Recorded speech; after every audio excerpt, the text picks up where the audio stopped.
There's lots of talk about SMEs, but very little done.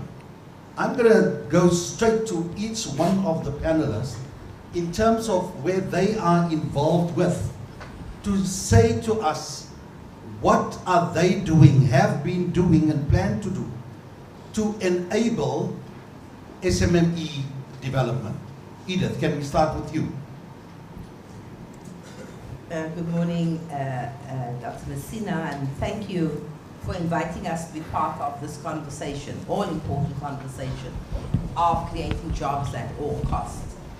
My view is we're very clear about, firstly, a separation between the state and government. I think at some stage, maybe AHI and this collectively to have that conversation.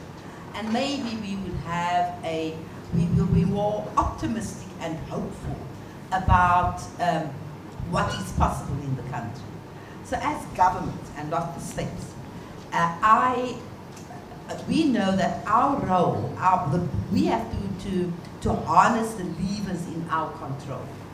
So my job is to, as the director of the Department of Small Business Development, is to ensure that we deliver the mandate that has been given to us. And nothing has changed about that mandate in the past few days or week. And our mandate is to create an enabling legislative policy and regulatory environment within which small businesses can grow, thrive, be sustainable, and create the jobs and make the contribution to the economy as envisaged in the National Development Plan. And what we have found is that land use management in South Africa at all municipalities are actually an impediment to economic growth, an impediment particularly to business, any form of business. If it takes you 2 to 3 years to have a land use management decision taken, and you don't even know what the outcome is going to be, then there's no incentive to invest. And what we're beginning to argue is that there is value in creating predictability in the system, firstly. And secondly, using the land use management system as a tool to enable other policies to be implemented. The Spatial Planning and Land Use Management Act requires every municipality to have a new land use management system.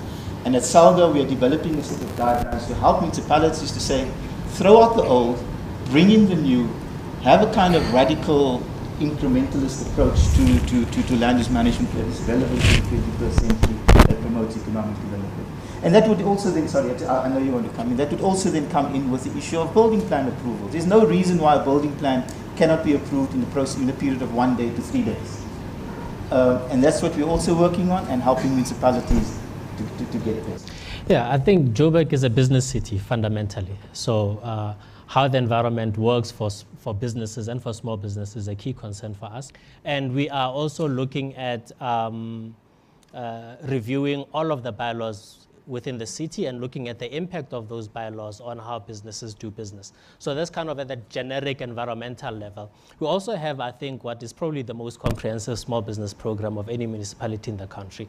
We have a network of support centers that we operate, one in every region of the city, that provide a range of generic support services. But we also have some strategic interventions that we're doing in specific sectors. For example, we're doing quite a lot of work in the IT sector and in the green economy. For us, Joburg has always been about entrepreneurship, and we believe that the jobs really do come from startups. I think the evidence globally is that it's not so much small business that creates jobs, it's new business. So it's very important that you create an environment where it's possible for new companies to find space in the environment. And for us, what we are doing in the green economy and the ICT sector is just the start. We're looking to see which are the next sectors that we need to focus on and have similar interventions. And lastly, we have a working capital fund that we've put together with Standard Bank, 250 million rand dedicated solely for providing working capital to suppliers to the city.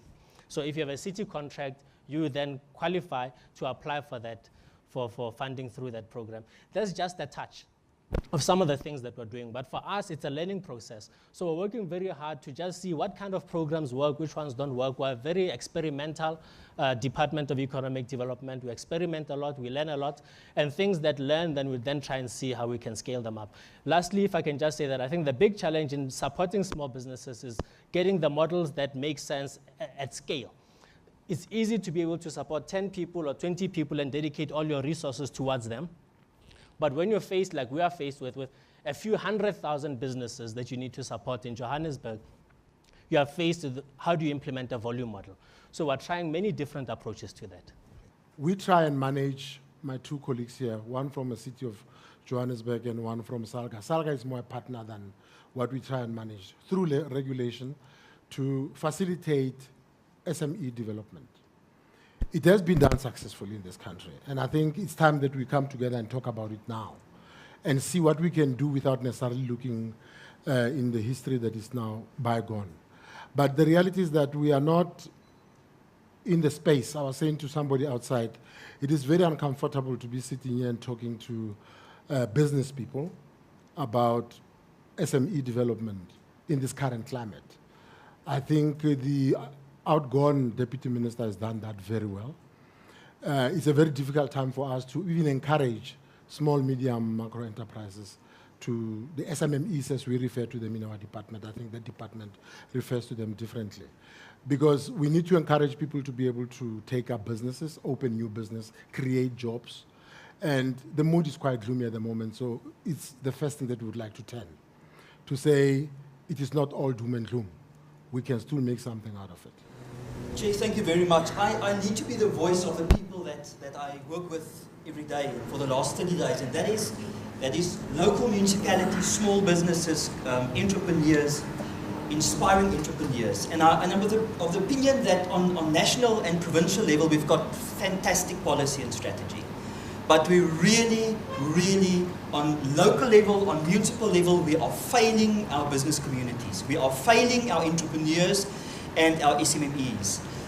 Municipalities populate, unfortunately, and I am generalizing now, and of course there are individual municipalities that are doing stunning and sterling beautiful jobs. But in general, municipalities get consultants, and I'm consulting myself, and they populate policy and strategy based on generic templates. And I think that is absolutely a no-no. We need to get to the point where municipalities populate strategy and policy from a developmental point of view, which is based on the characteristics of each individual town, on the dominating and the supportive sectors in each town. So the LED strategy of the city of Tshwane cannot be implemented as is in the city of Joburg. It just doesn't work like that. We also find that our councillors, with all respect, our officials, with all respect, are not really capacitated to understand how to implement these scientific documentations. And what my company and I do is we've populated a whole new methodology, which has taken us about 9 years to really test it practically and empirically, academically, to get to the point where we capacitate the governance structures of towns, and that includes not only the mayor and the council, the municipal manager or the city manager and the officials, but also the business community, on how to really work together, how to start building trust, how to use the individual experiences and competencies to create policy, IDPs, tourism strategies, any strategy from a developmental point of view, based on the characteristics and the competencies of the stakeholders in that particular town. And that's what I focus on. The one that we've just introduced a few days ago with the start of this financial year is something which was missing, is it's a fund for startups. Because what we have found is most of the instruments out there require small businesses you must have been in existence for at least 2 years, you must give financial statements of 2 years, or do co-payment. We said these entrepreneurs who are out there, the young people who just starting up, they don't have that. So that is something that we will be piloting. Just in closing, I must say, Ernie, we are definitely going to be shifting our focus, because we believe we've got 2 public entities, the Small Business Development,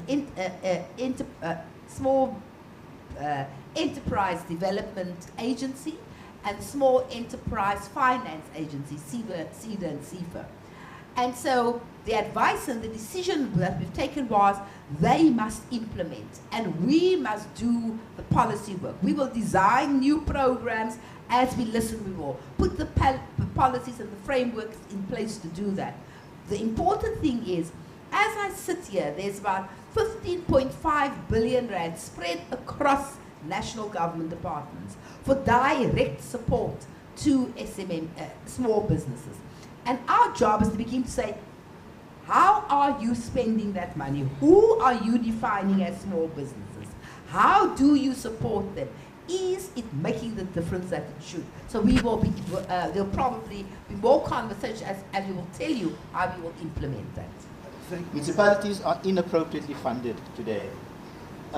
In terms of the constitution, municipalities are entitled to a share of the national revenue, and that's called the equitable share, which in real terms is about 9%. And then there are all these other conditional grants on transport, infrastructure, housing, and all kinds of stuff. None of that are nearly enough to make municipalities function effectively. Then we have to deal with the dinosaurs like ESCOM and the impact that has on municipal revenue, because electricity and water sales are the biggest drivers of cash flow in municipalities and things like that, those that do generate invoices and get paid.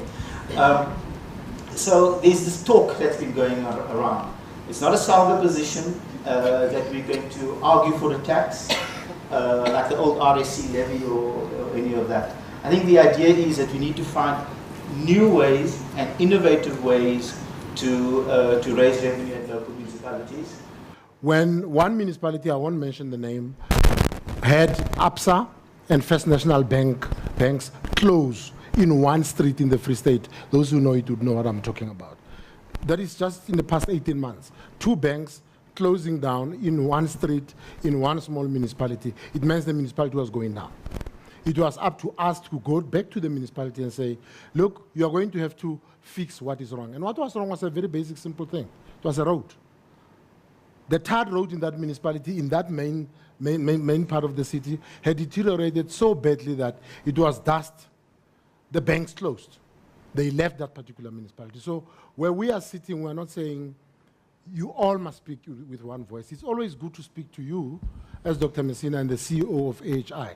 But that does not stop us as government from speaking to the various entrepreneurs at the local level. What we've set up in many municipalities, which we see is extremely successful, is through the mayor's office or through the city manager's office to make up a small team of people that has got certain competencies that can support any person knocking on the door, irrespective if you would like to register for a business or do application for a rezoning of land or so. So that when a person or investor or a small entrepreneur comes to local government, they see immediately one group of small people with different competencies that can support that individual and unlock all the red tape so that those people are being serviced and helped successfully and in the best shortest possible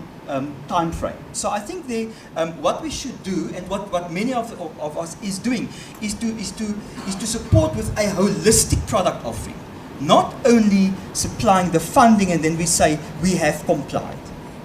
I'm just going to say in conclusion that this conversation is long from over.